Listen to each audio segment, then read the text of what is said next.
వాక్యం తెలియజేస్తుంది. ఎఫెసీ పత్రికలో ఏమంటున్నాడంటే కోపపడండి, పాపం చేయకండి. మీ కోపం సాయంకాలం వరకు ఉండకూడదు, సూర్యుడు అస్తమించేంత వరకు కోపం ఉండకూడదు. అది ముఖ్యంగా కుటుంబ సభ్యులందరికీ వర్తిస్తుంది.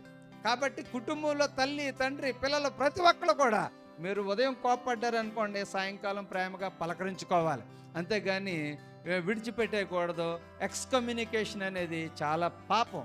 కాబట్టి దేవుడు ఎప్పుడు కూడా నేను మాట్లాడతలేదు, నా భార్యతో మాట్లాడతలేదు, 2 సంవత్సరాలు మాట్లాడలేదు, 3 సంవత్సరాలు మాట్లాడలేదు, ఇట్ ఈజ్ ఎ సిన్, అది పాపం. కాబట్టి అలాంటి పనులు మనం చేయకూడదు. ఇంకా ఏం చేయాలి? దేవుని సన్నిధిలో వారు ఏం చేయాలంటే దినదినము ఎదగాలంటే బైబిల్ చదవాలి, ప్రార్థన చేయాలి, అంతేకాకుండా దేవుని సేవలో వాళ్ళు ఉండాలి. మరి నా వాక్యాన్ని నేను ముగిస్తూ ఉన్నాను. ఆమేన్.